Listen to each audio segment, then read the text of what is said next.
Right, here we are, back again. I'm doing another video because we're having, or we've had Virgin connected, so we're, hopefully I'll be able to actually upload my videos in less than 3 days.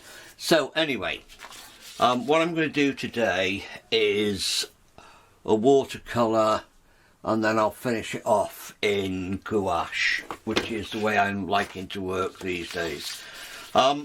This morning I went out with the dogs and we went to the waterfall at Plas Power. I took that photograph, and while I was there I did a little sketch to simplify things. You can see what I've done. I've simplified the trees on that side. I've simplified the bit where the waterfall is. This I'll probably fiddle around with a bit more before I've finished with it, but basically that's what I'm going to be working from. I'll put it to one side and I'm going to put the light on there. I'll stick that over there, pick it up every now and again and have a look. So first things first, I'm going to put in some wet colour. Sorry, I'm thinking, not working. Right, okay, here's my paper. It's all ready to go. I'm going to put in some wet into wet colours for the background before I do anything else. Now I want yellow, so I'll make a little lake of cadmium yellow there, and I'm going to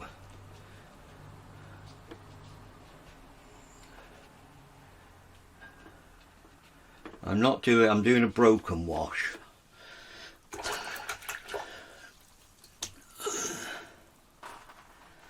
Now into that I'm going to mix up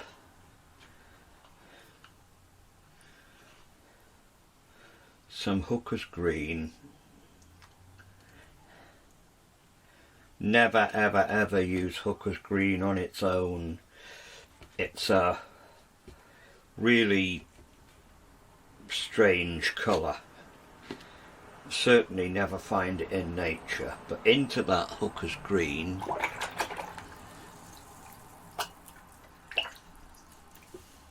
I'm going to put some yellow ochre.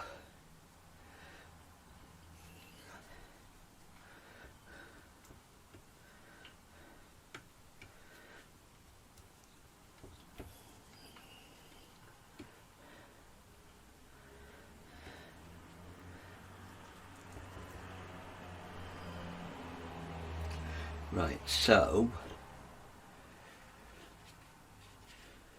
I'm going to let that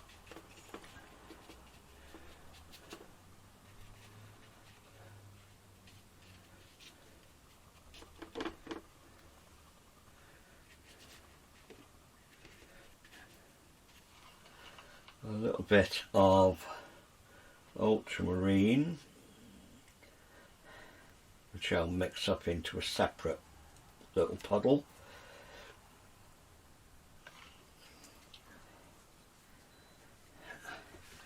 To make some darks in the corner.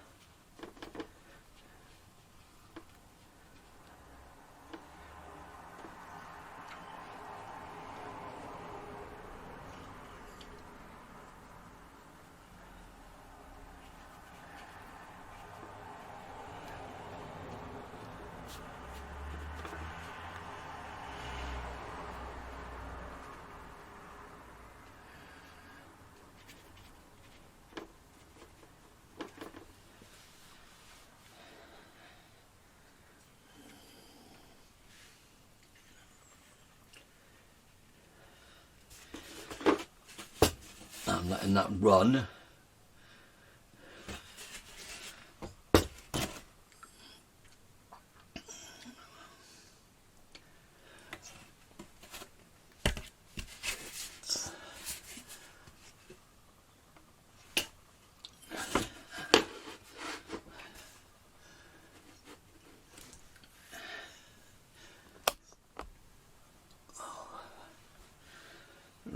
so.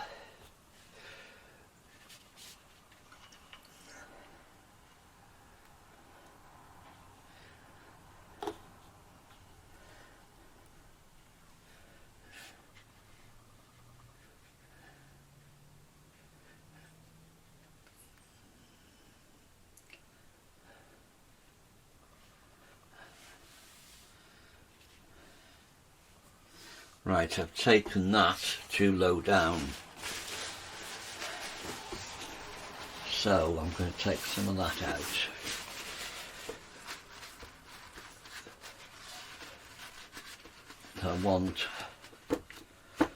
I can put it back in with gouache, but I want a nice light bit where the water stops there. So now, while that's still damp, I'm going to mix up a dark colour. I'll use the ultramarine as a base.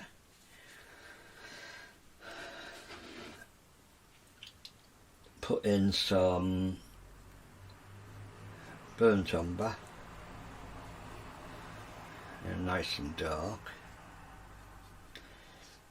A little touch of Payne's grey, and that's about as dark as you can get without being black, because I want to, along the edge of the waterfall, along the side of the waterfall, it's very dark. That's where my deepest contrast is.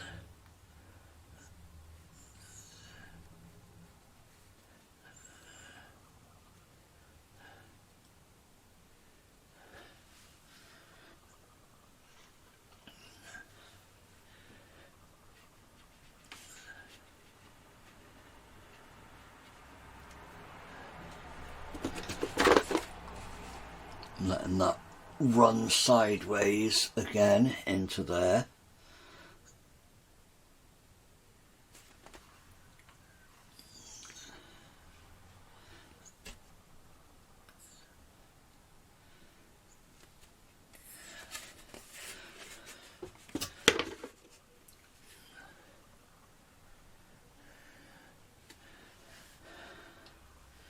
Another bit of very dark is this bit coming down here. Now in there's a very light yellowy green bit, but we get another contrast here with the rocks coming down.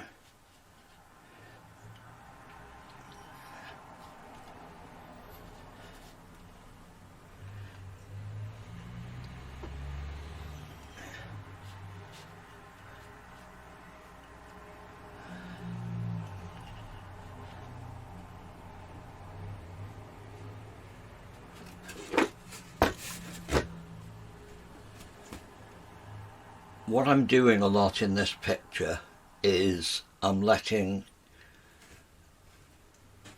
the paint run into itself. I want lots of happenstance in there.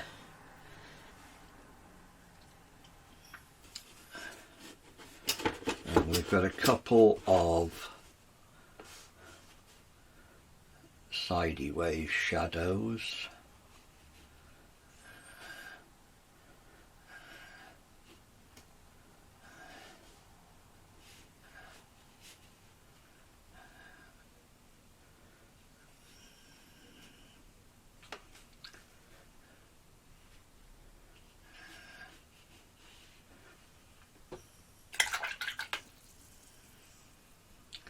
Right, now a bit more dark on the other side.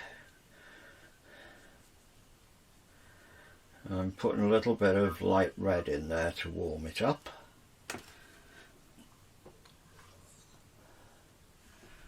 This all looks very bitty at the moment. Hopefully I'll be able to tie it together afterwards.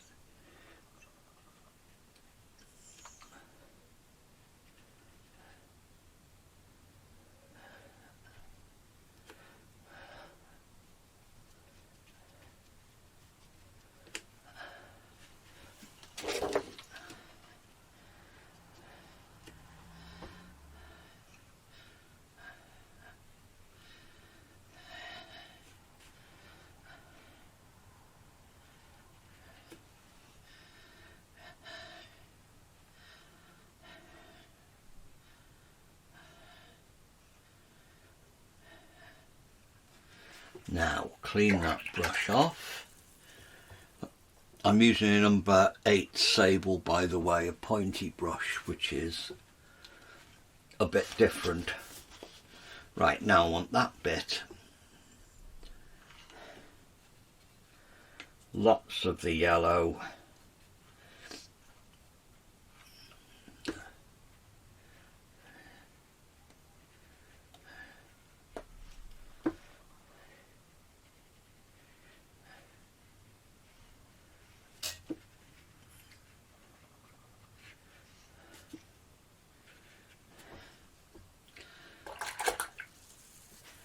Now into that we'll put some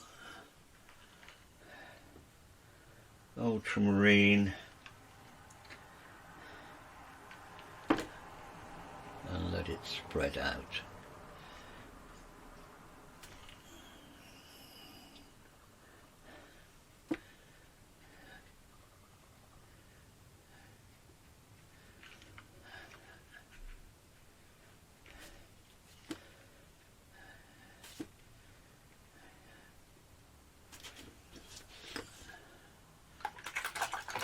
Also into that, some yellow ochre.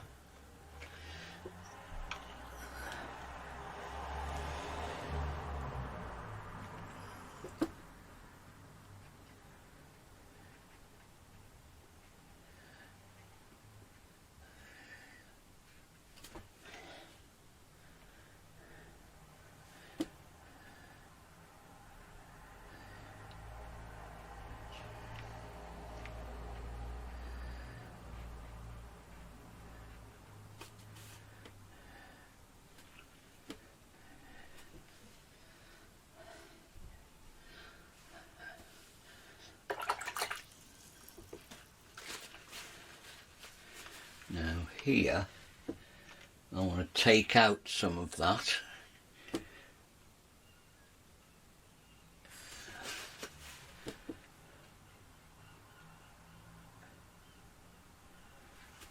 Leave a sort of light bit there. That's where now I'm going to put in the side of the waterfall. I'm going to use burnt umber, little touch of ultramarine and a little touch of alizarin.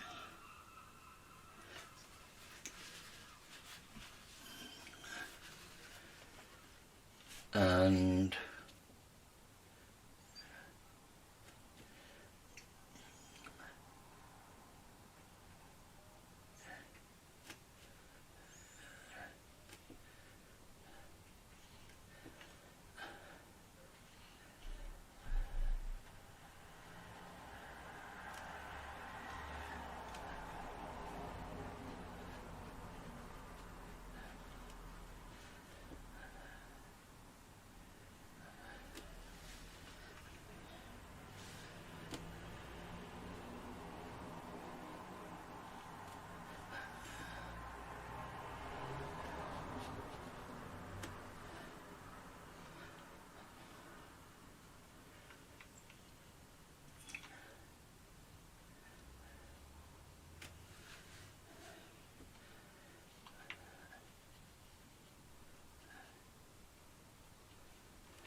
now some of that really dark.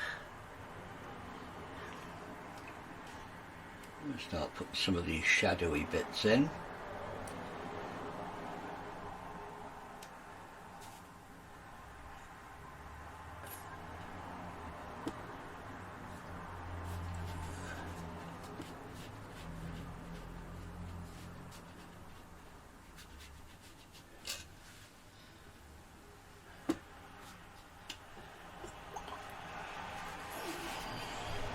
Right, making a transparent light grey.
there's that side of it done.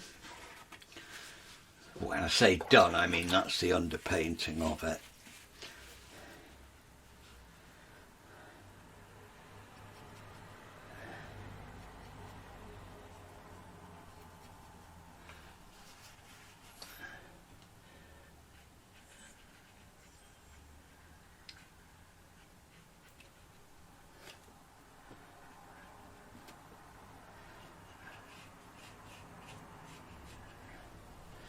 Now on the other side,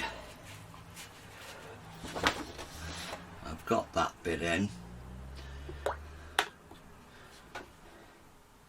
More of the brownie colour.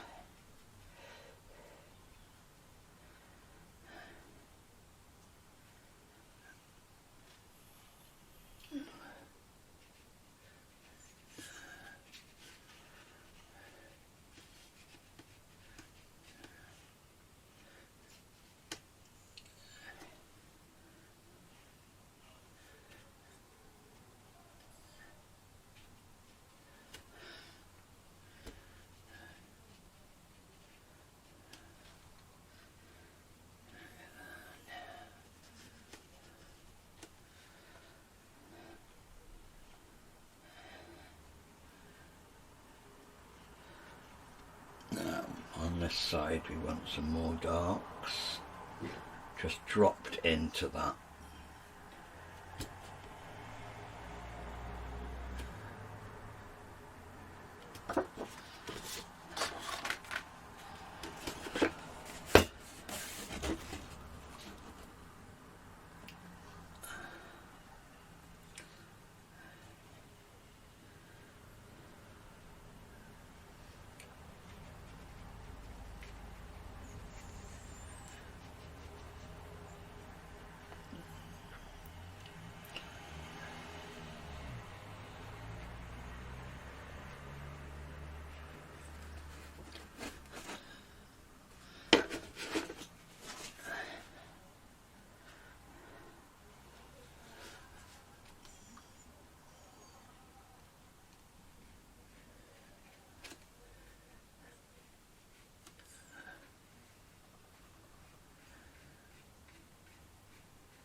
Now I'm going to get my big brush, well, my middle-sized hake.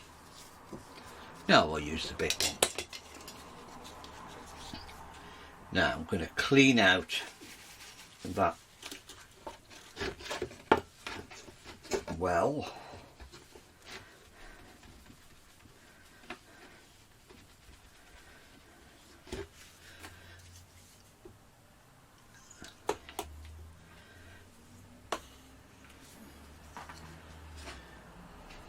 Some water in it, ultramarine,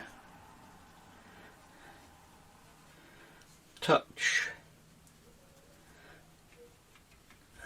of the purpley colour, kill it with some green.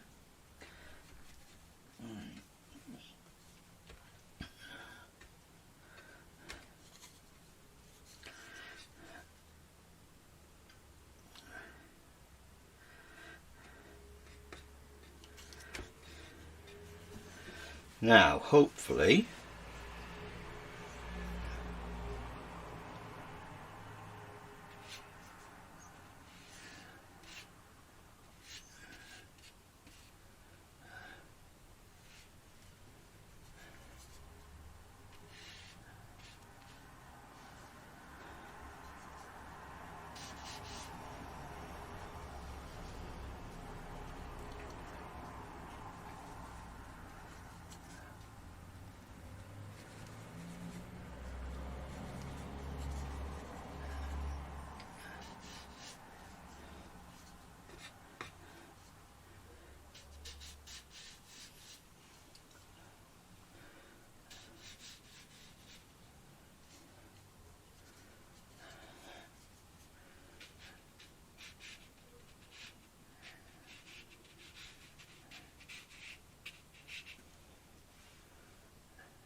Right, now some of that, and we'll just do a little waterfall coming down here.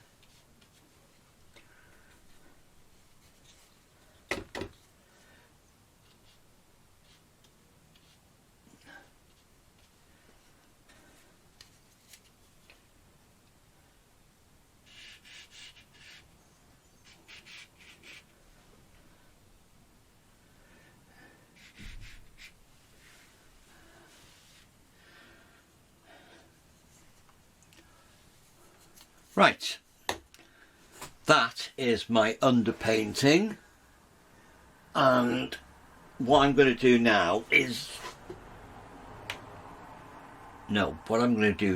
is have a good look at it and see what else I can change in the underpainting to make better, because some of this bit's gone a bit weird.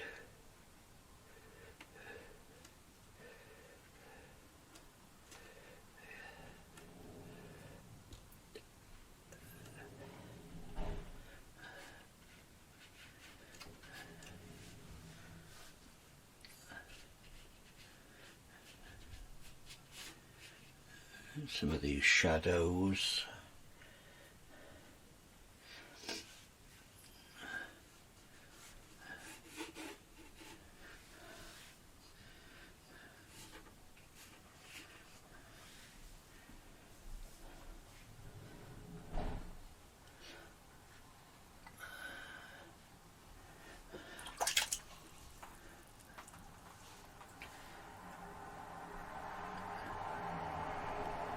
There, that's a bit better.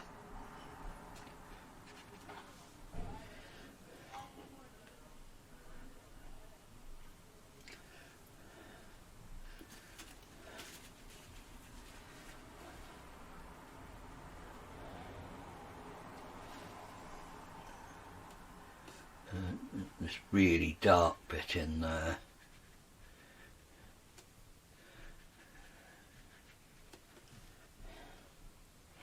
Another really dark bit in here.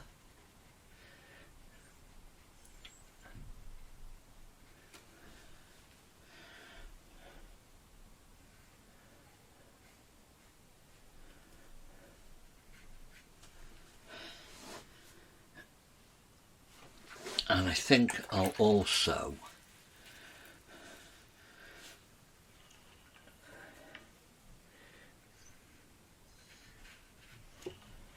while I'm here,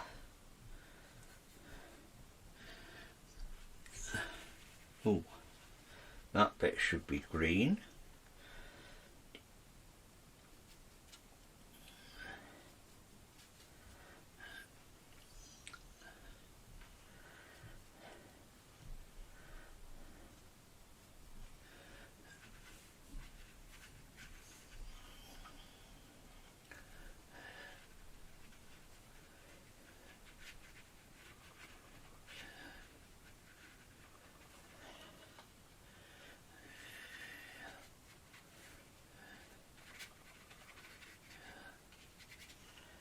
And put some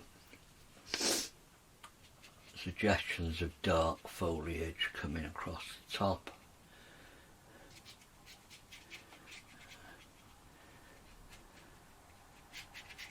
Now at this stage I don't want any detail. I'm just doing an underpainting for the actual gouache which is going down on the top of this. So mix up some dark again.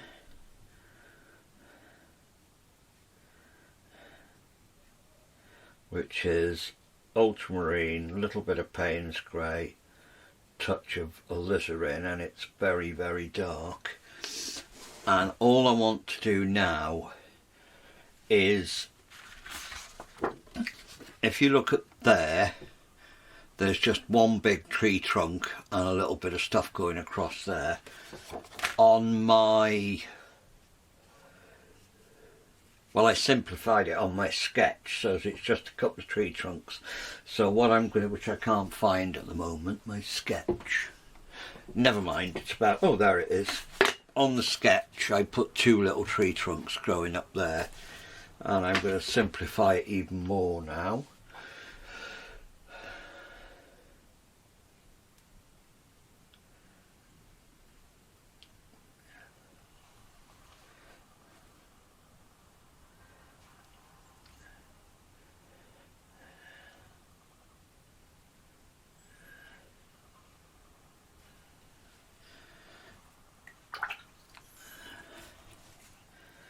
I'll get some of this sand colour.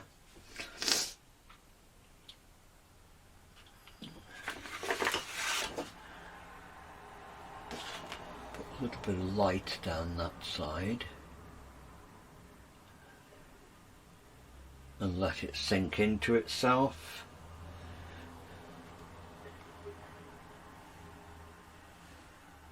Again on there, let it sink into itself. I'll do a couple on this side.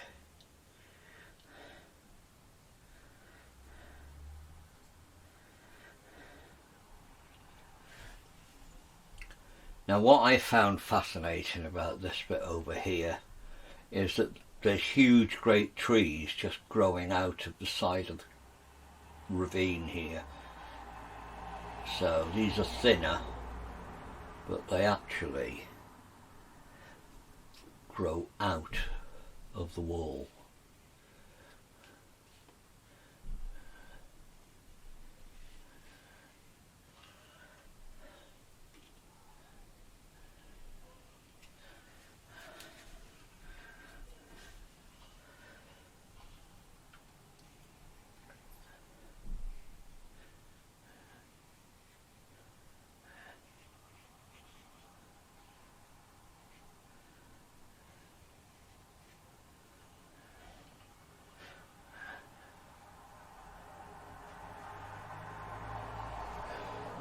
Right, now I'm not doing any detail in that at all now. That's that finished for now. And all I'm going to do with that now, I'm going to leave it and I'm going to play around with some more watercolour, more dry brush strokey watercolour, and then I'll put gouache on to finish it. It's the way I like working now. Some people, Dave, Lois and people like that, my friends on YouTube, would leave that, well, they'd be able to get a finished picture to that level of looseness, but I just can't do it. I have to fiddle even more. Just going to loosen up that end there.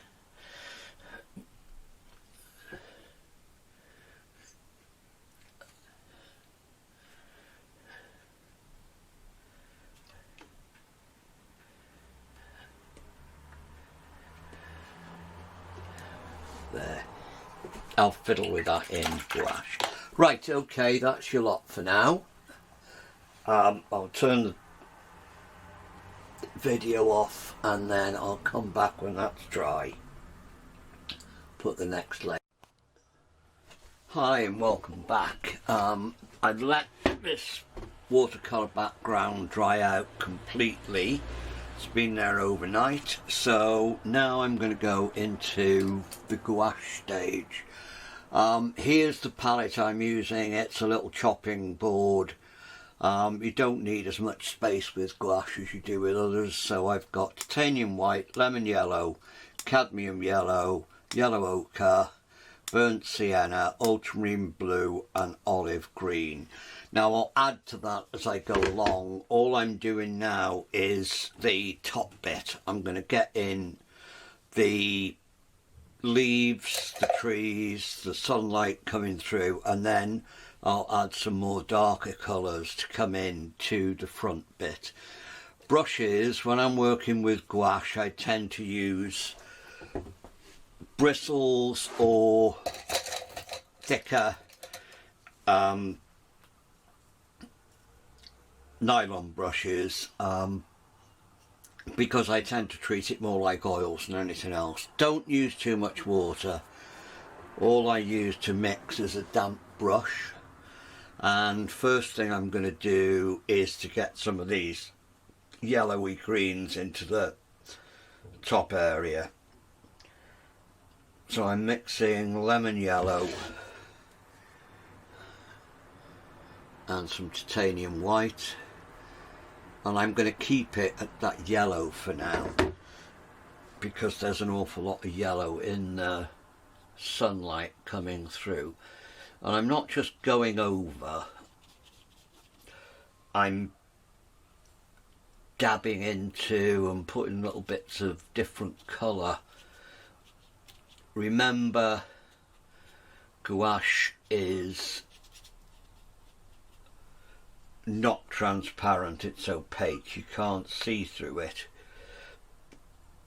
like you can with watercolours. So you need the white because you don't get the white paper reflecting through.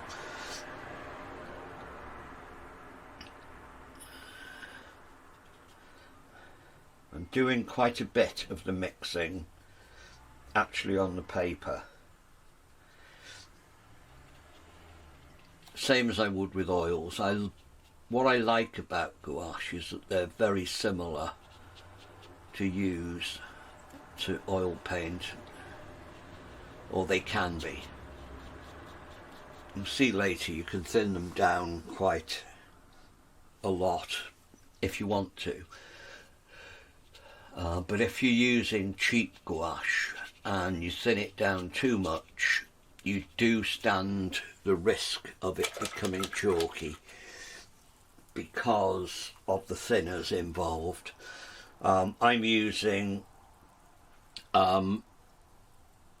whose designer gouache, I always get confused. Dale Rowney's at the moment. I think there might be one or two Winsor & Newtons, but this is top of the range designer's gouache, so it'll thin down, it'll do anything I want with it.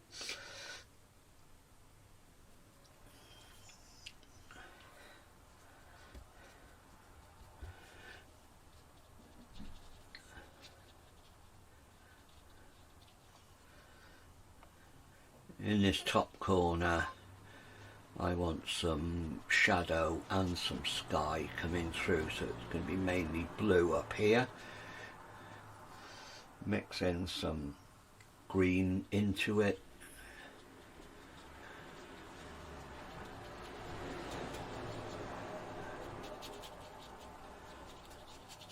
Well, I've mixed in some yellow to make green.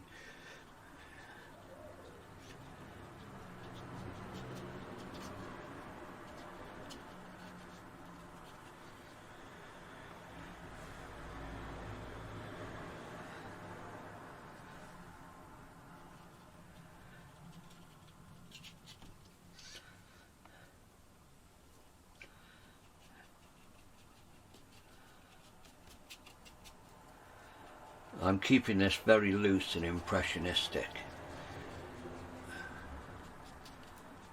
because I'm just giving an impression.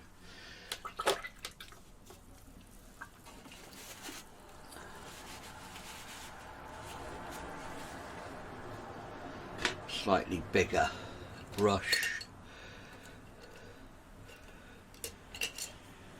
That one will do. So I'm using a bristle brush which is fairly stiff, so I don't want to spread it out too much. I want lots of brush strokes in there if I can get them.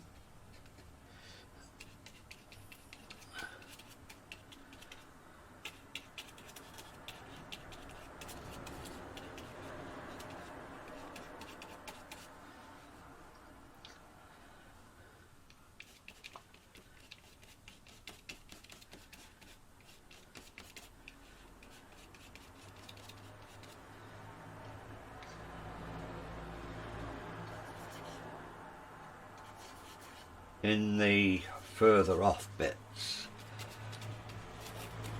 I'm mixing white and blue to try to get a feeling of recession going back behind the fall.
Now,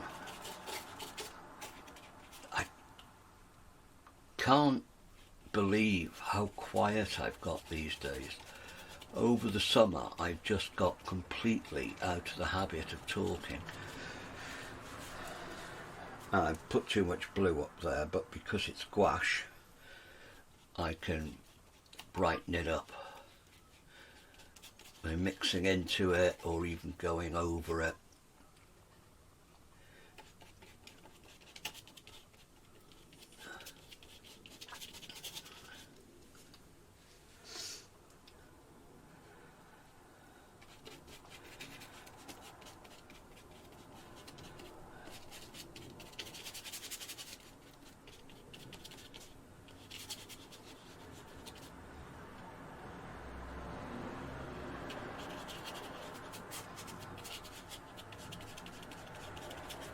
Now, I don't mind going over the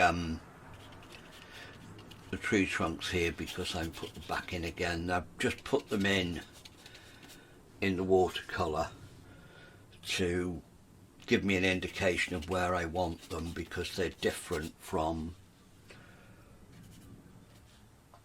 where they are in the photograph. If you remember, in the photograph there's just one big tree trunk going across there.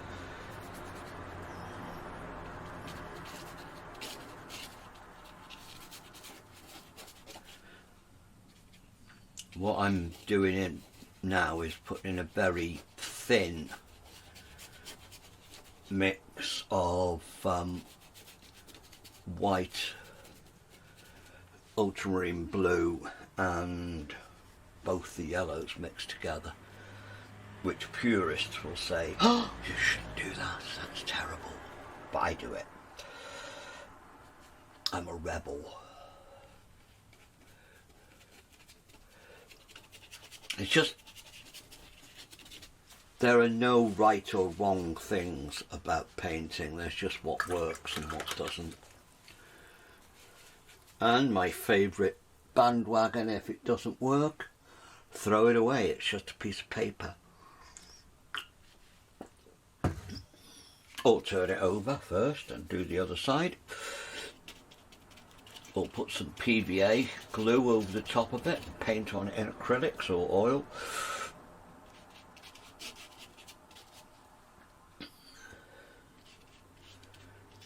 Now, to keep this light, I'm putting a little bit of white on the underneath of it, and then while the white's still wet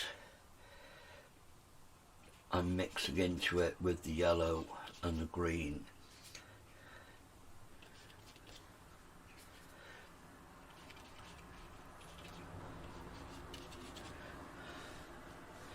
Which hopefully will send stuff backwards.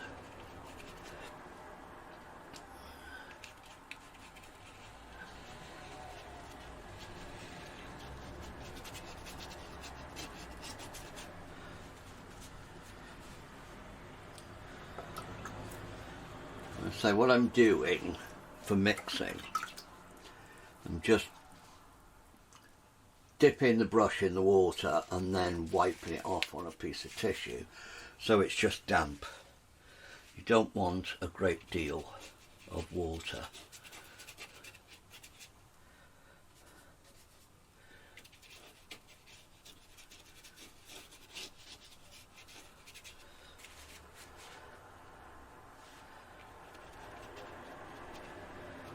And you see there's no drawing involved. I want the feeling of light bouncing around in the trees.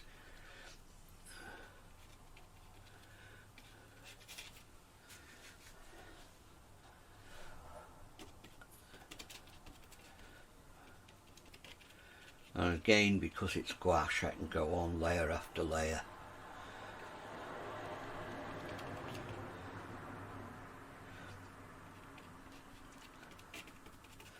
Put some really light bits in there for the sun bleeding through.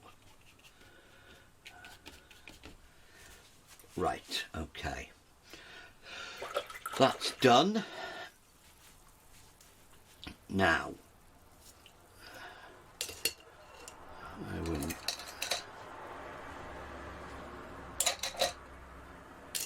Do I have? I'll use this one. I can't find a really good one. I'm looking for a nice rigger because I want to put some branches in. So, some of the burnt umber into the greeny colours.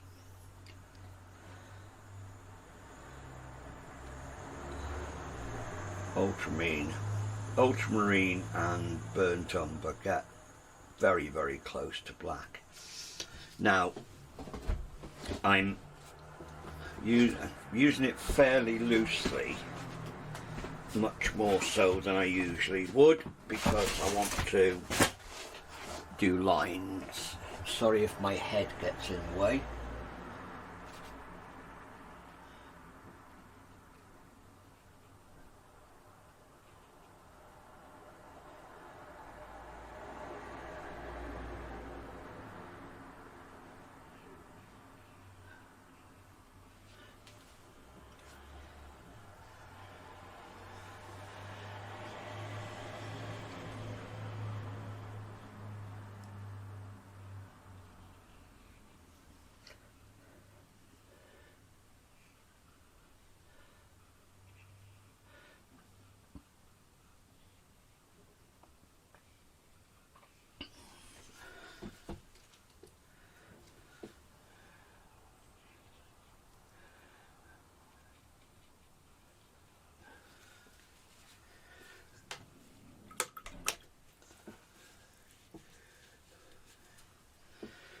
Right,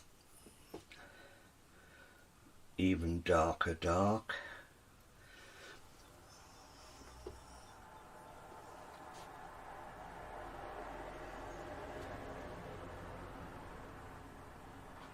Just to give it a little bit of solidity.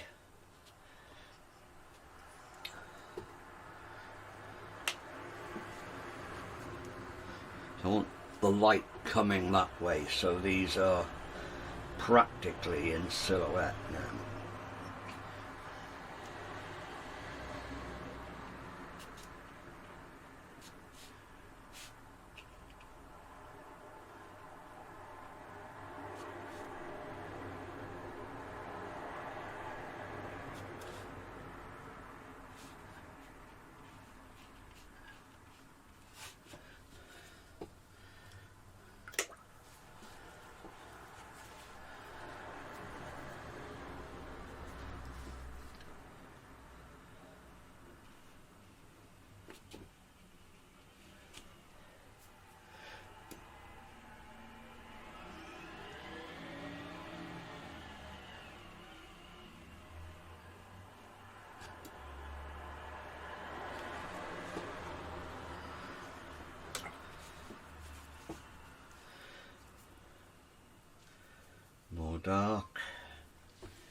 Right, I'll leave those to dry and I'll go back and do some of those darker green branches now.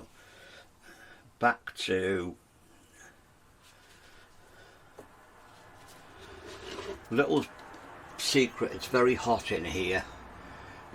With gouache being water based, it's drying off in the heat. So all I've got is a little tiny spritzer and I just give it a very fine mist of water, which will stop it drying out on the palette, but it doesn't make it runny, it's just a mist. Okay, some dark greens, some of these leaves, which is cadmium yellow and ultramarine.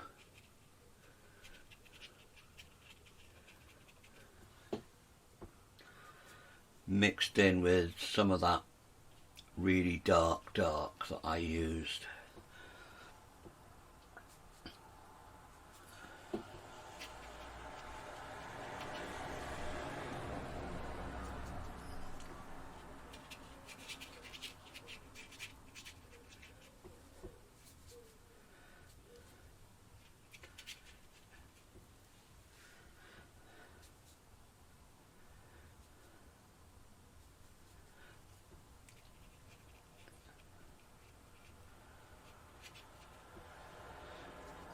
I'm keeping my distance from this. I'm sitting right back so that I'm just holding the brush by the end, which gives me, stops me fiddling. You get a much more random brush stroke that way.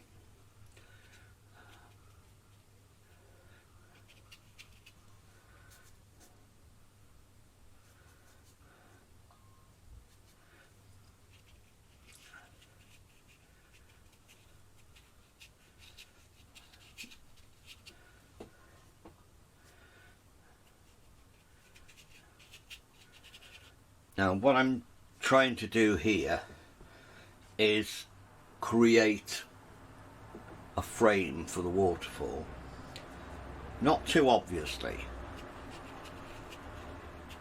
but I've got the background curving round.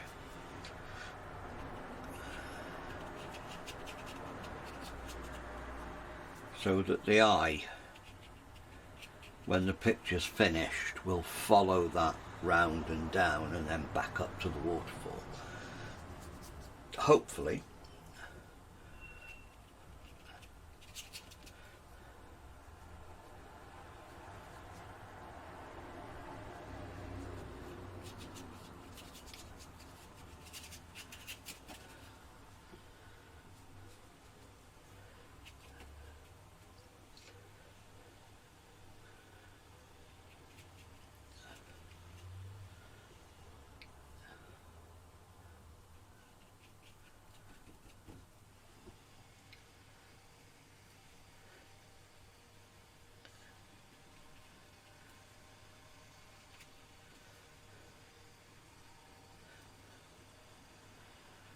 And this thick stuff is going on straight out the tube.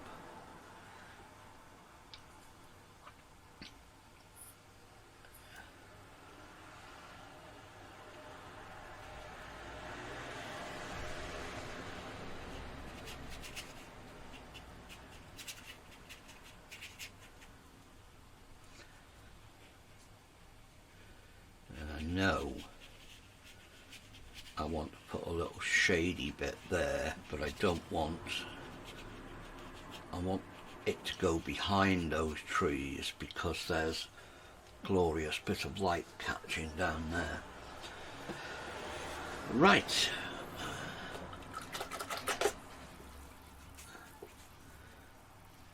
Still with the little chisel, I'm mixing up some dark to knock in these tree trunks. which are actually amazing. They grow. They're quite mature trees and they're growing out of this wall here. These come across the back.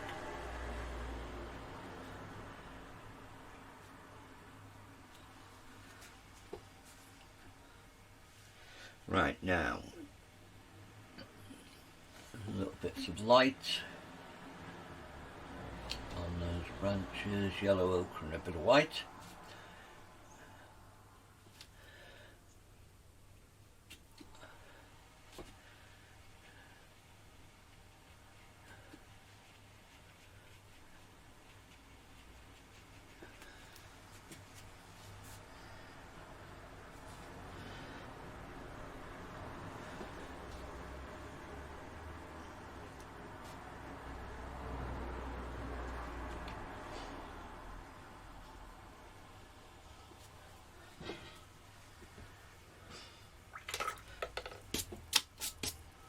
Right, now then, got most of the top done. Now I'm using a nylon Pro Art brush, which is softer and quite wide. I'm going to put in some Payne's Grey,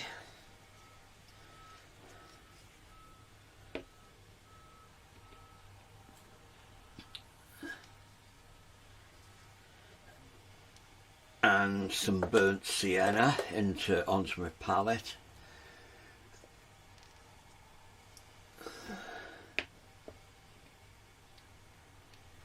So I can add those into the mixes as I go. Excuse my head, I'm going to get some clean tissue.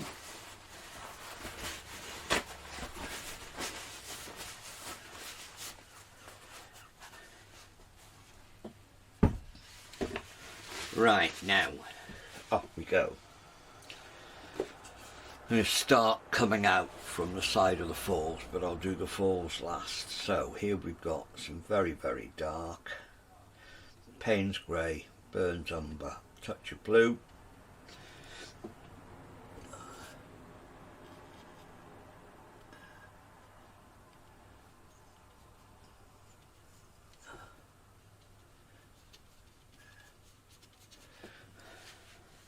Now what I'm doing, I don't know if you can see it on camera, but I'm stippling using fairly thick paint on top of the dark colour I put there. Sorry about that, little phone call. Okay, now from the edge of that, it's actually made of brickwork, so I'll put a couple of lighter bits scattered into it just to give it a bit of texture.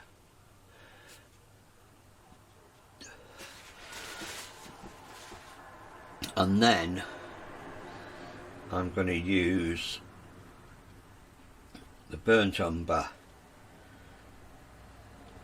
mix in some yellow ochre, a little bit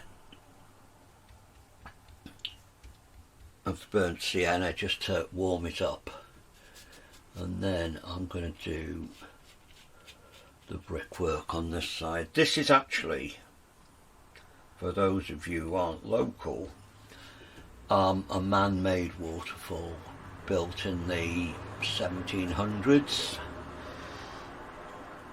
or maybe a bit later, to increase the flow of water along the Clywedog, speed it up, because it feeds a watermill about a mile downstream, or it fed a watermill, and so this was built to act like a huge weir. There's several of these along the course of the River Clywedog,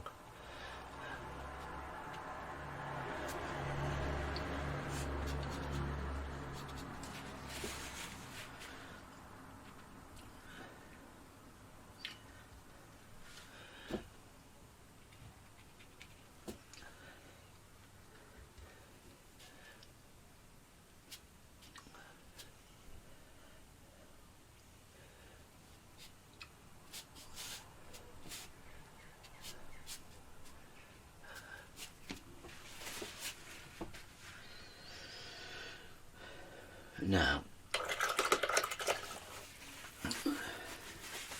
a bit of shadow along there, so I'll add in the ultramarine, give everything a little squirt.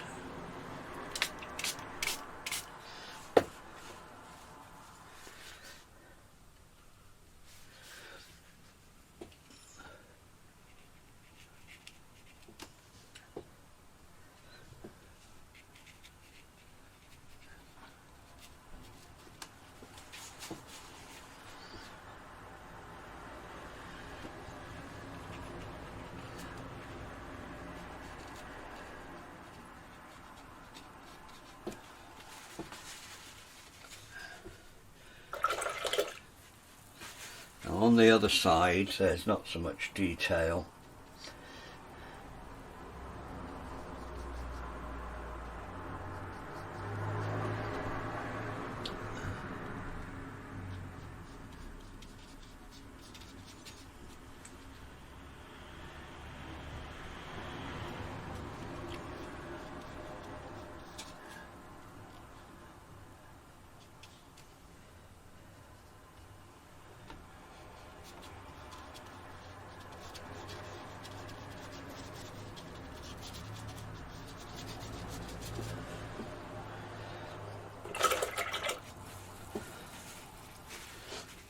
And this is more like a rock face.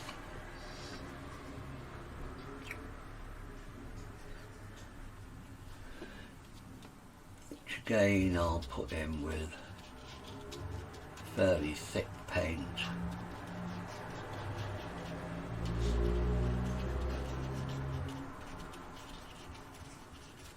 Lighter as it comes to the bottom. Not much, not a lot.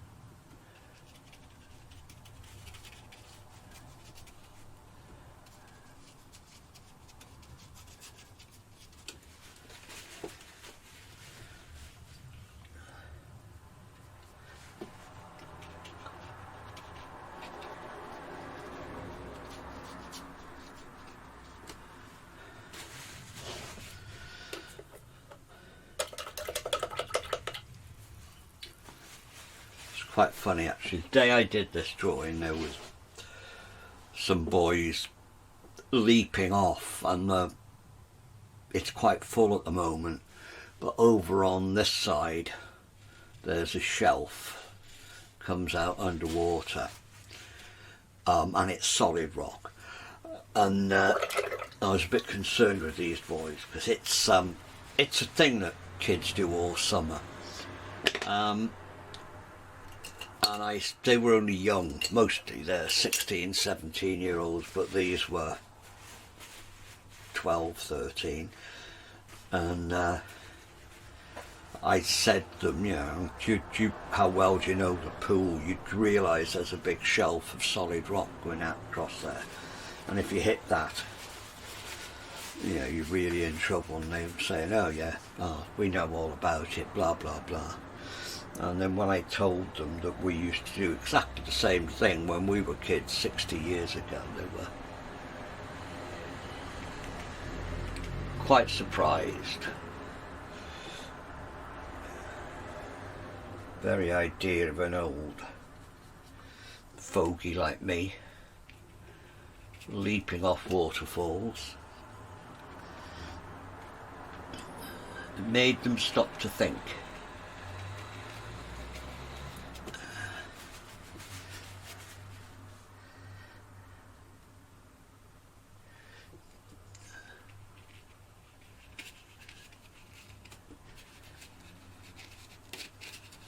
Now that's not staying white, that's very, very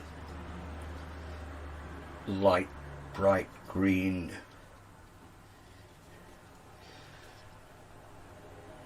Ivy creeper, something or other, which grows up there. Too much white.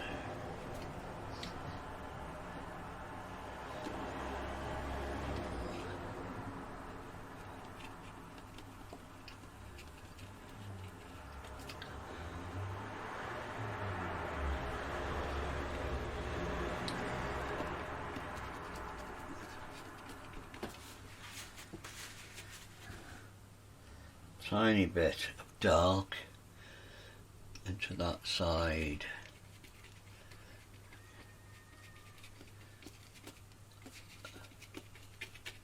Counter change all the time, dark and light, light and dark.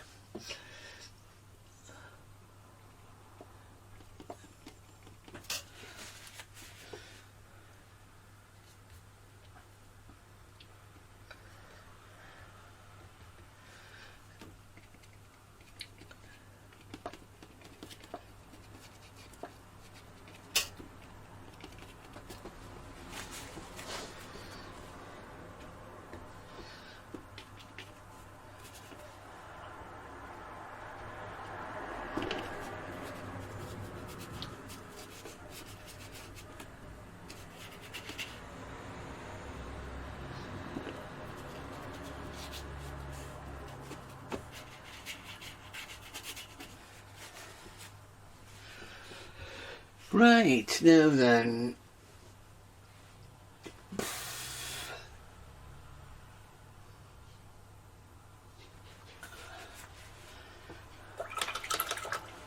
start coming down with these particular shaped rocks.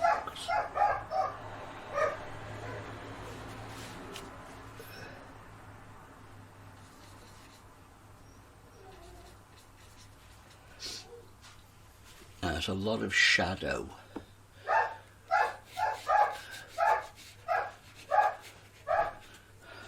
You probably hear that, that's the dogs ready to go out for their walk.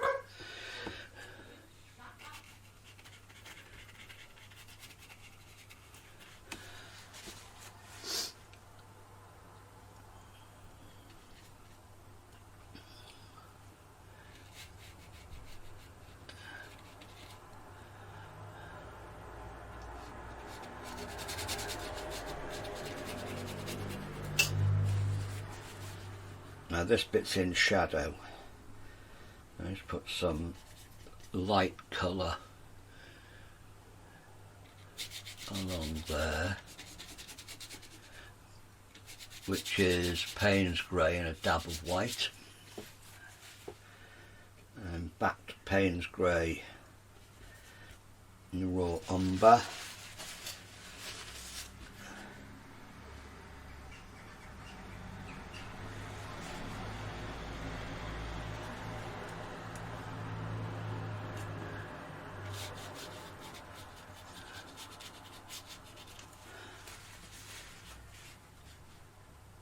Now it needs to be subtle here, lights and darks, because there's not a great deal of light getting under there, but there is enough to show the shapes of the rocks. Now you're talking about just single tone difference, but it's important that you show it. Otherwise it just becomes a blob.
Now,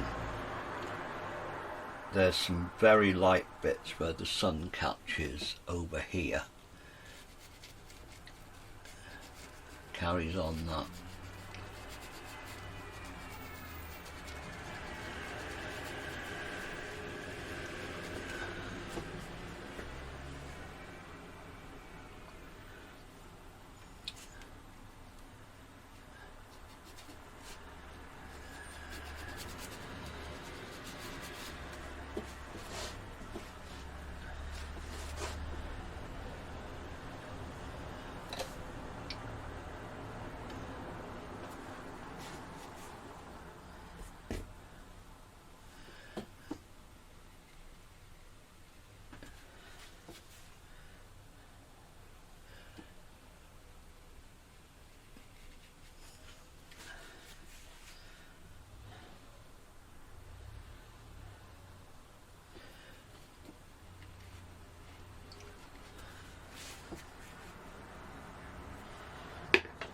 smaller brush.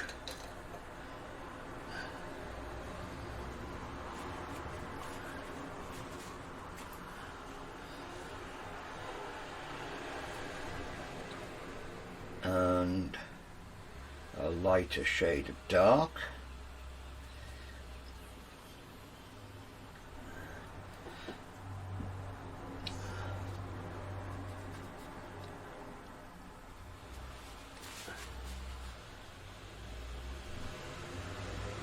More blue and less of the warm colours.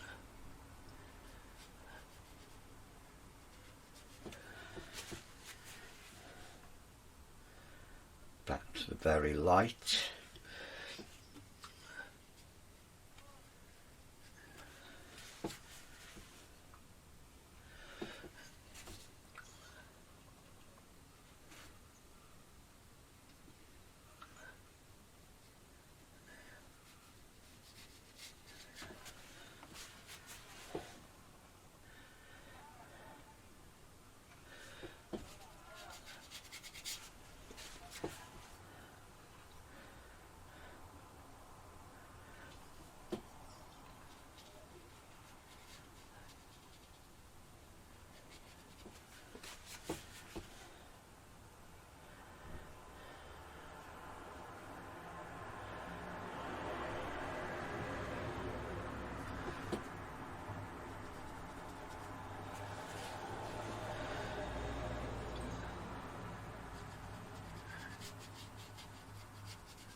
Now across here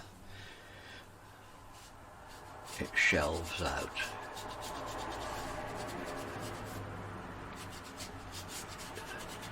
I'm not sure what sort of rock it is, I'm not a geologist, but it's like slate, it's flat, and honestly, somebody can tell me off by looking it up what sort of rock it is, but it's in slabs, and it's actually where it's been hacked out of the side of the gorge and then softened obviously by the constant fall of water. It's one of my favourite places, this. I love going up there.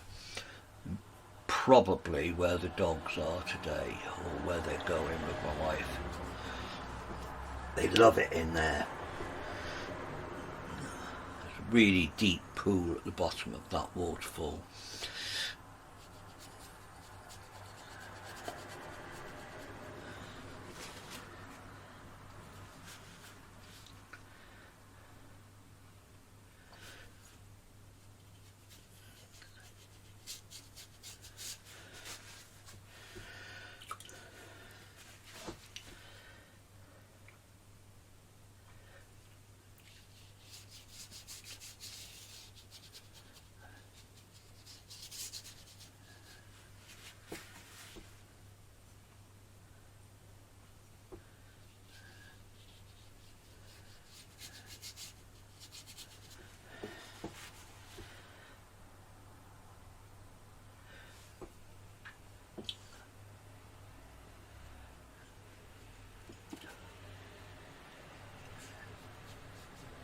Shiny because it's almost always wet.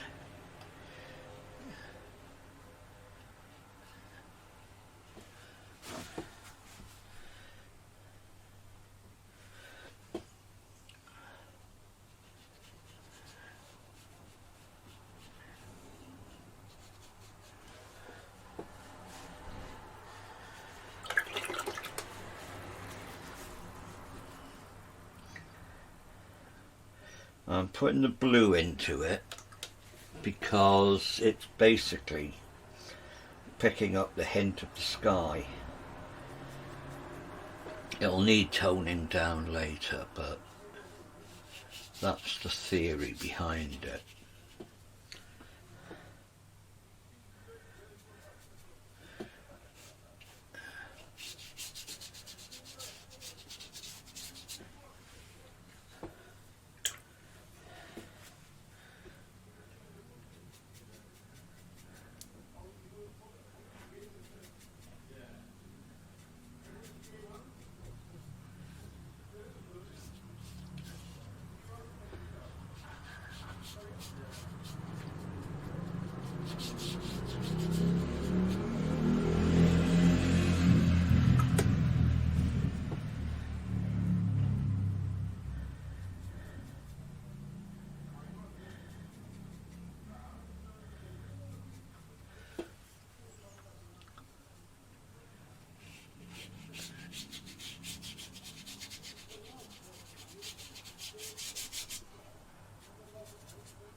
Trying to bring some warmer colours in as I come forward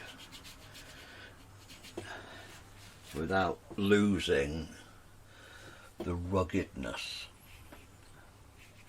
because it is rugged. It's great slabs of solid rock, which is why it really is stupid jumping off the waterfall. But teenage boys being teenage boys, and some girls,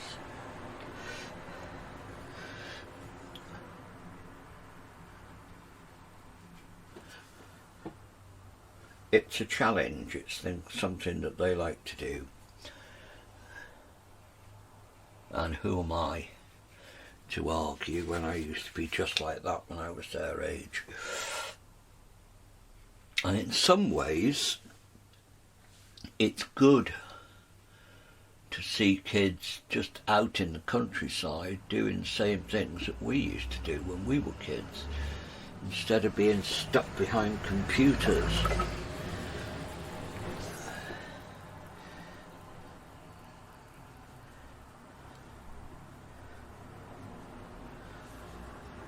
All sorts of room for discussion on which is worse, a broken leg from jumping into a pool, or a broken mind from not having had that sort of experience.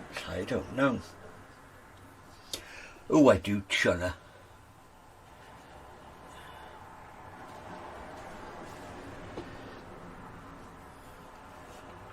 So this isn't detail now, I'm just trying to give the impression of broken bits of rock.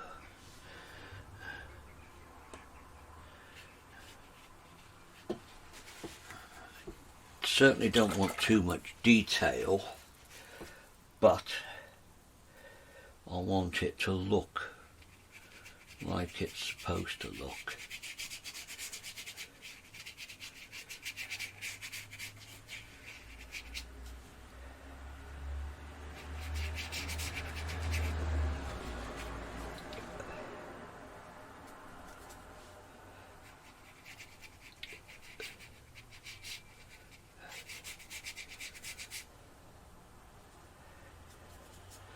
I suppose that's the war cry of all painters, isn't it? I want it to look like it's supposed to look.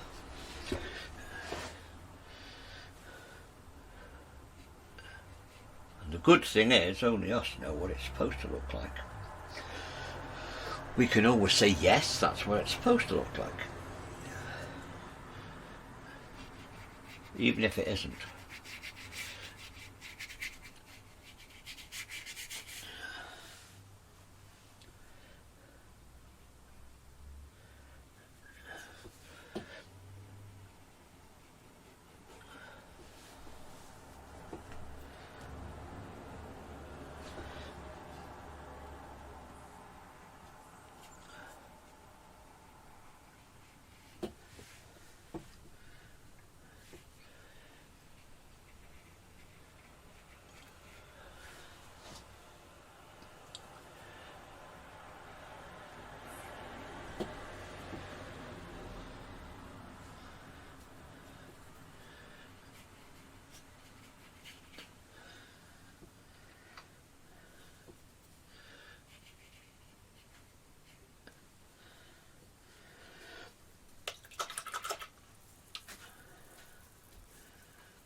Right, I'm going to leave that just for now. On the other side, I'm going to do another shelf.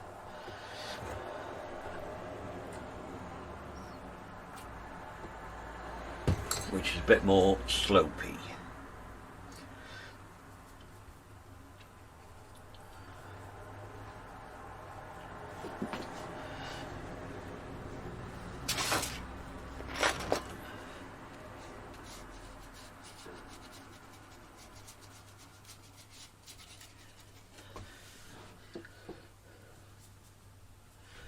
Very much dry brush stroke on this side.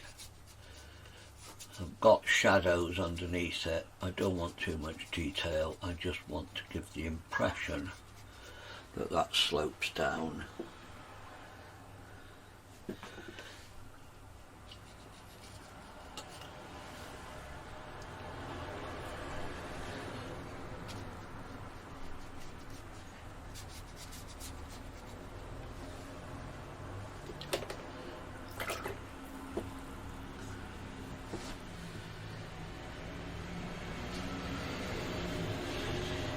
Too much water.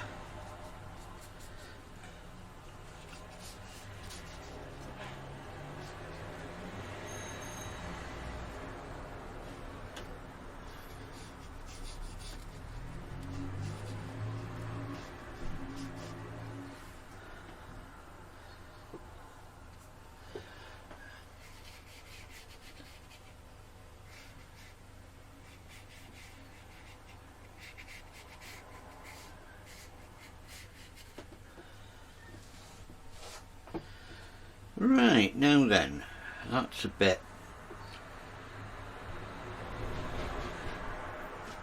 stark. Get the middle-sized brush.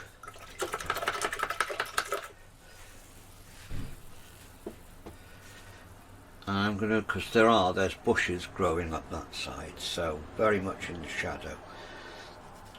Some very shady green colours. Lots of blue, olive green, touch of the cadmium. And I'm just going to blob in some bushes on that side.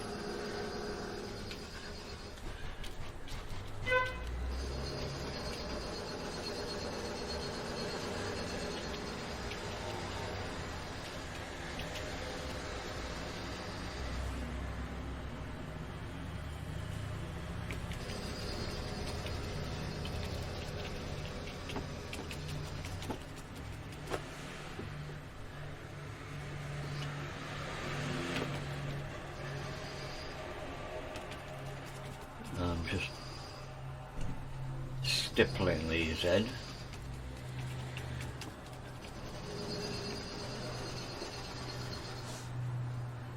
The blue and the grey underneath.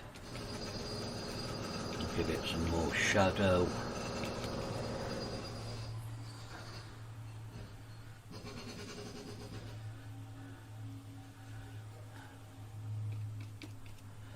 There's some very light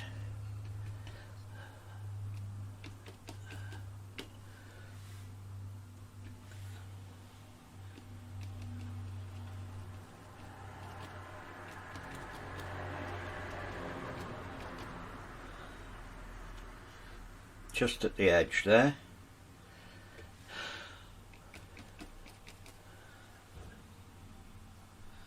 Right, now we come to the tricky bit.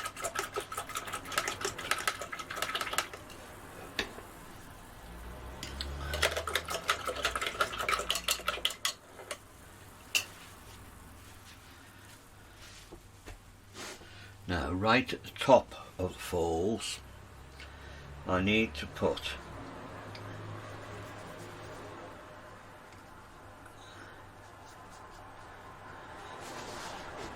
a little dark line, and this is where you can all go, ooh, cheat.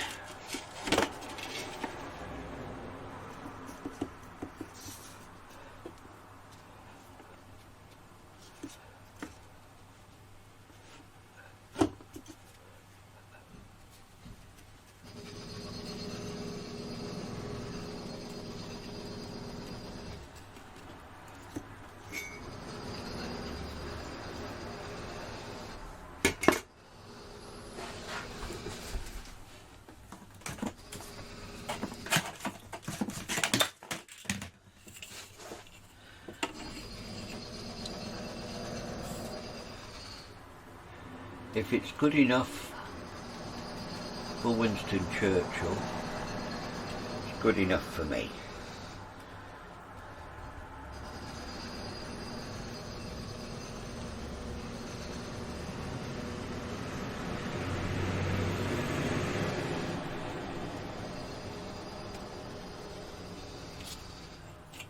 There you go. Bled a little bit, but at least we've got a nice straight line at the top of the falls.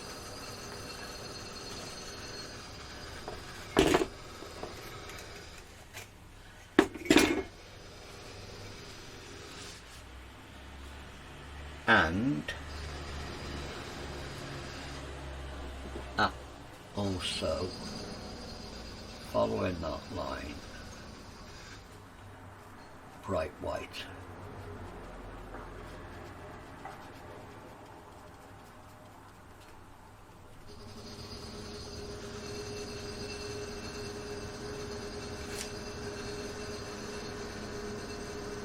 And now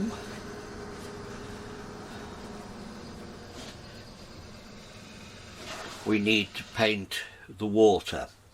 But what I'm not going to do is paint the water. What I'm going to do is paint the bits in between the water, which is wet stone. And it's dark. So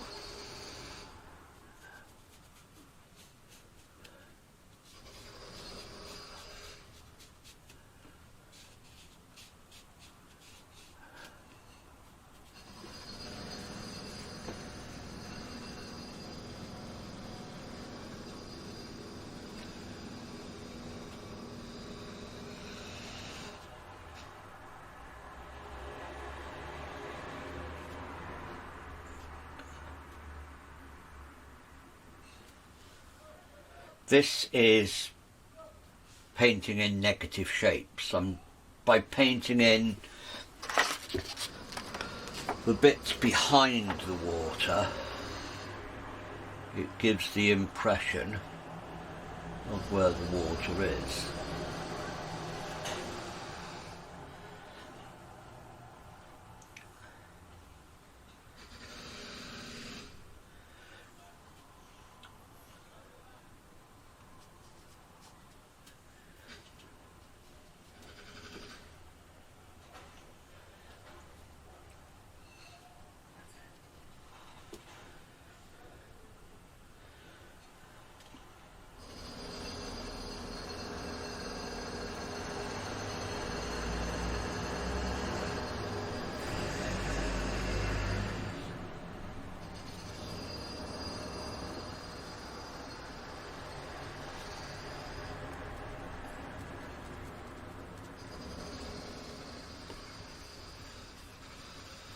I'm purposely not keeping the edges straight because they're very frothy.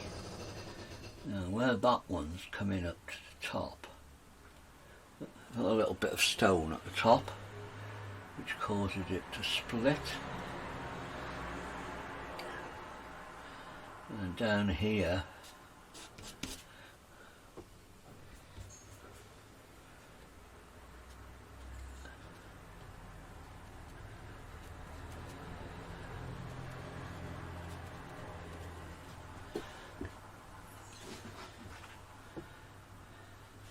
okay.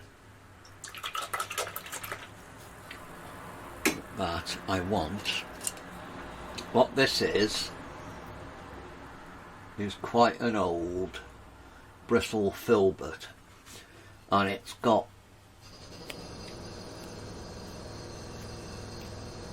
I don't know if you can see that, but it's fairly stiff.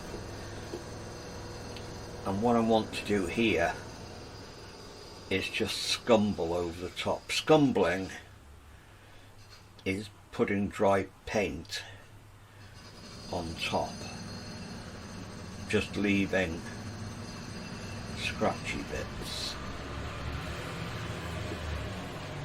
Scratchy bits is a technical term.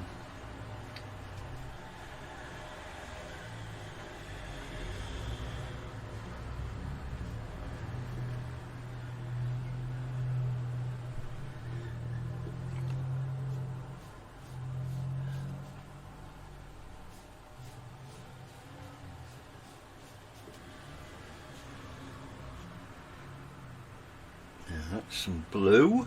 Oh, a bit more blue here,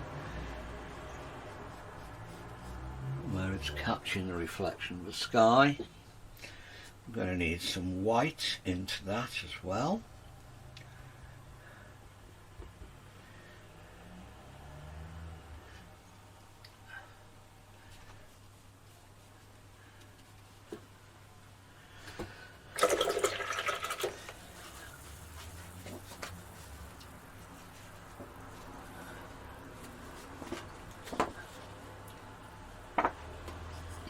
And some dark.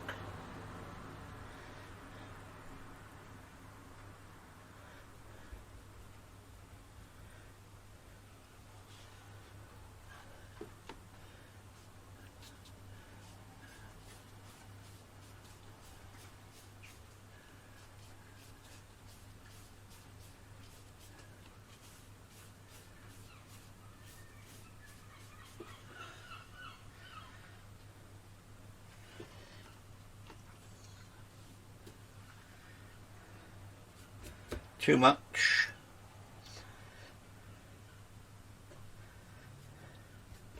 But into there,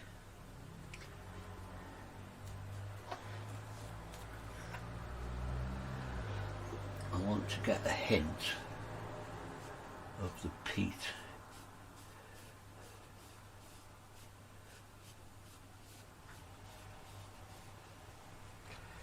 Because this river starts up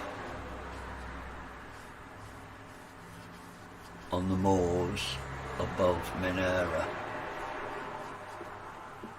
and it flows through very quickly. It flows through moorland when it's been raining, and it's the colour of cold tea when it gets down to here.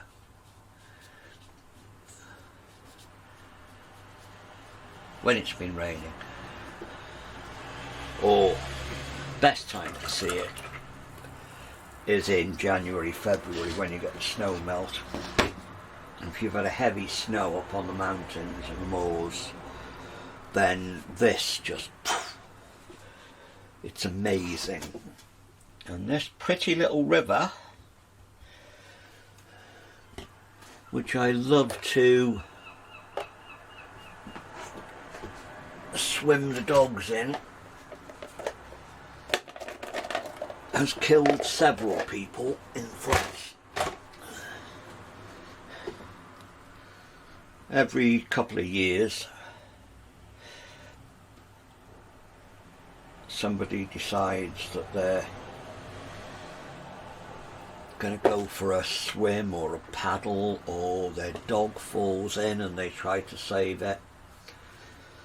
If ever that happens, 99 times out of 100 the dog will climb out further downstream and the owner will be dragged out, wrapped round the bush.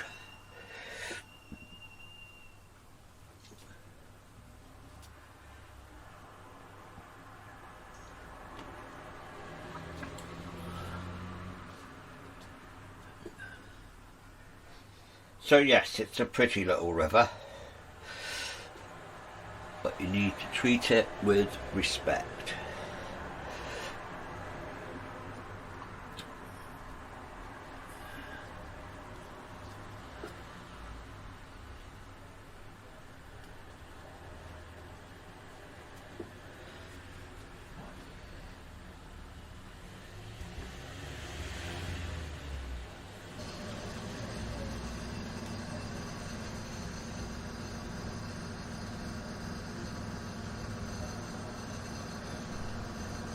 What I'm doing is mixing up some blue and some white with this stiff brush.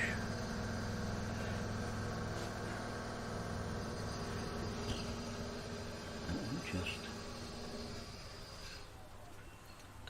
mixing in some, well, not mixing, stippling in some darks at the base.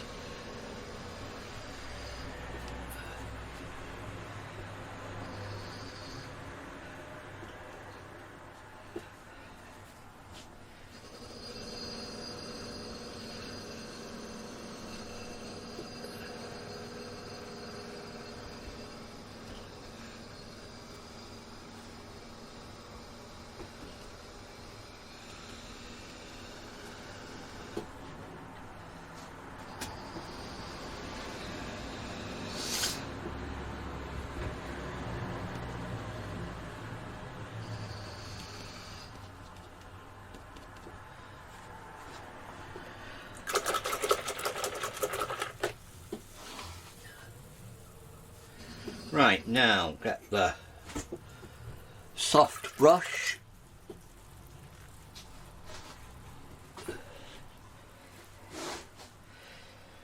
and some nice dark greeny brown,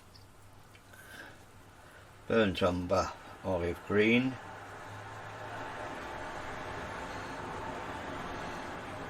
and coming out from there we've got a nice deep pool.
front here.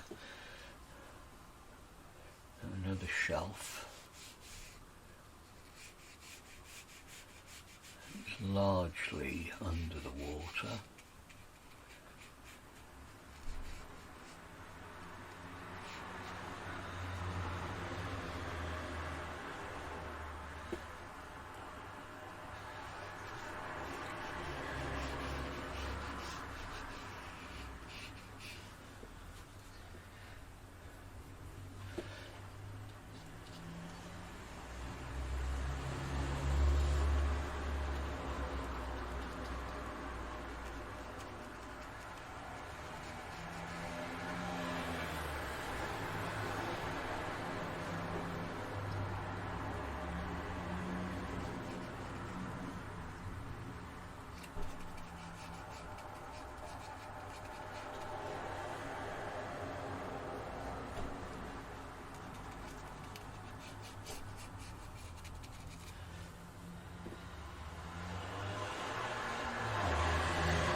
Yeah, I've gone very quiet, thinking.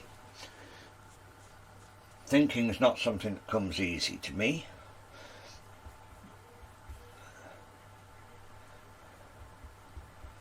But no, it really is. Over the past 5 or 6 months, I've really got out of the habit of speaking.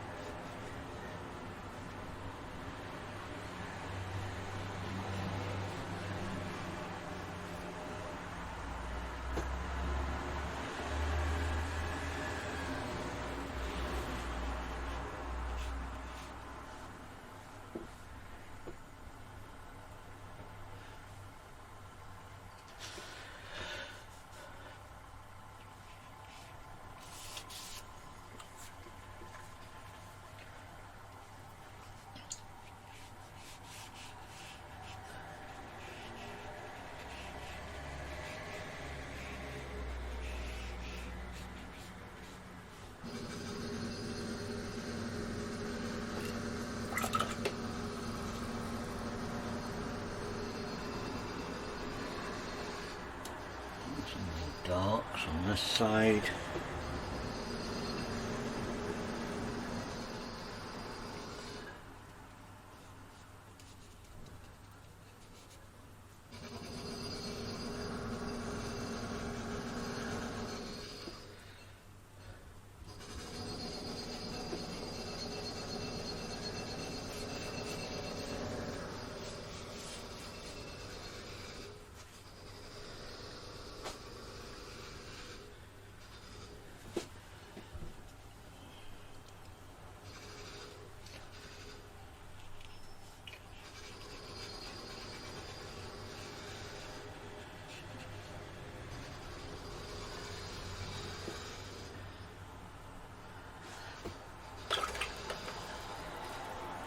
That's a bit of a dark blob.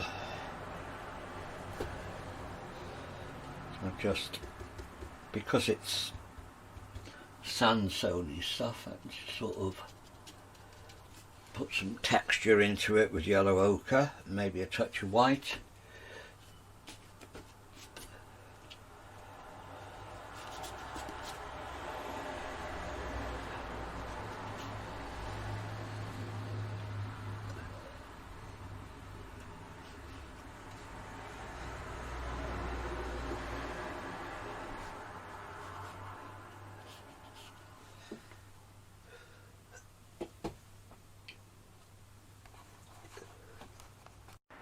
Okay, I turned that off for a minute just to make sure everything's dry and to have a good look at it.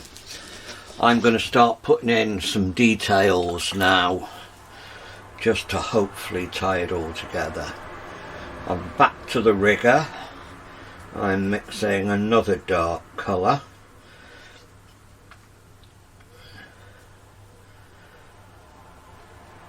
Because at the top here there's a fence which I'm going to put in because I think it will add something to it.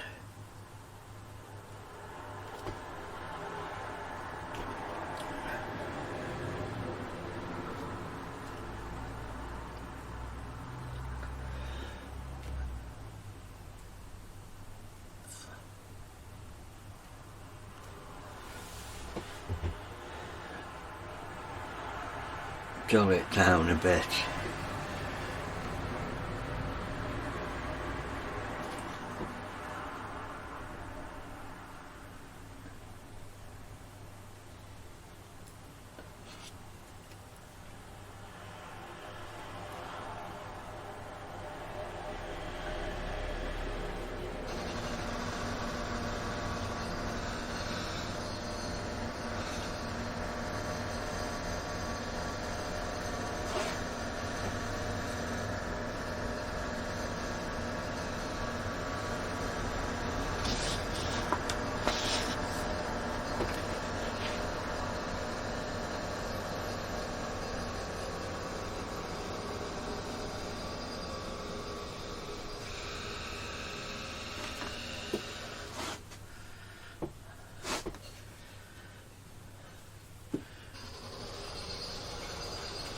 Damn. Clean your brush, Evans. Always clean your brush.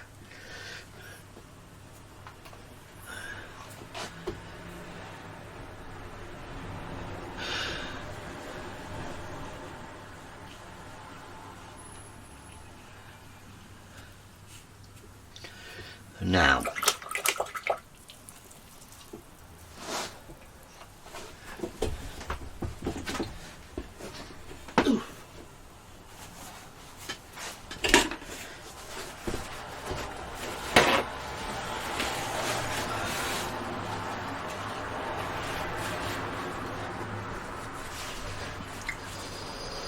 just to break things up, I'm going to put some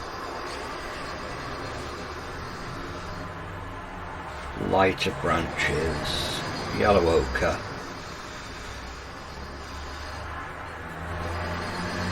touch of burnt sienna, and I'm just going to put some stuff growing out the cracks.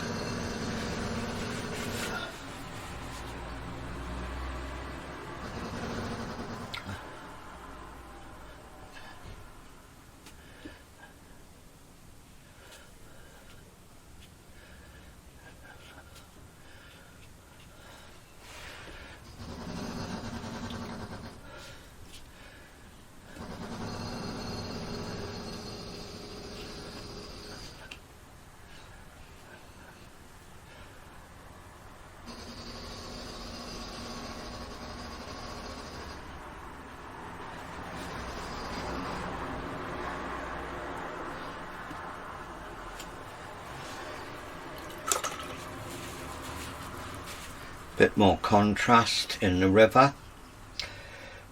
Lots of very, very dark.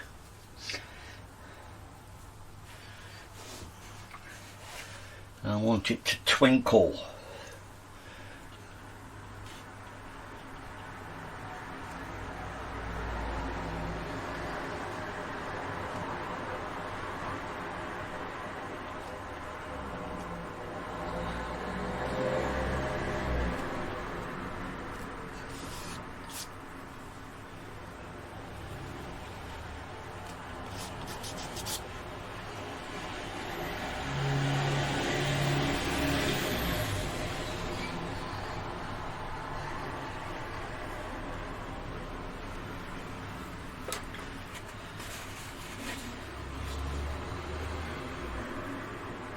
Two browns,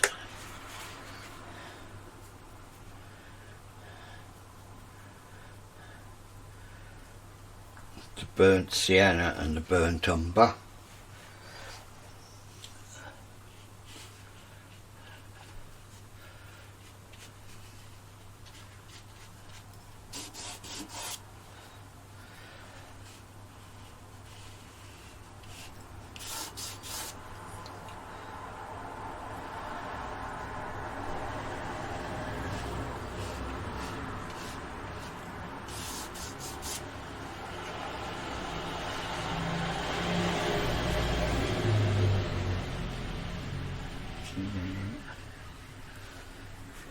it's very difficult, even when you're there, to see which is wet rock and which is water, and I want to get that state of confusion into the picture as well.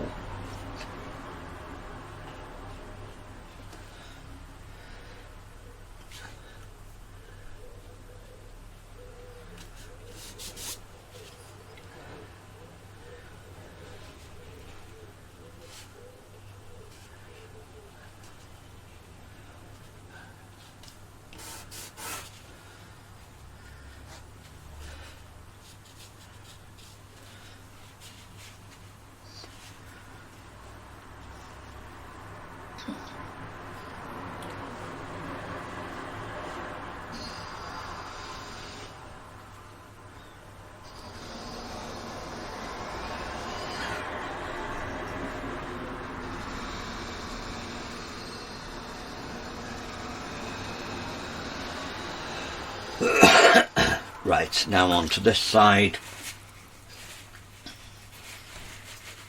I want to firm up some of these cracks and crevices.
Right, I think, oh, that bit there needs something to break it up.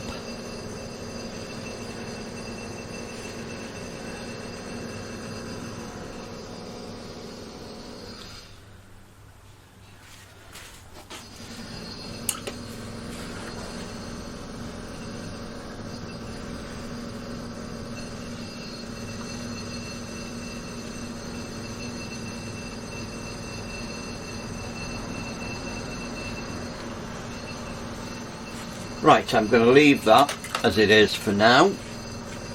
I'll have a look at it after I've had some lunch, and when I've done that we will see if my new internet works for uploading.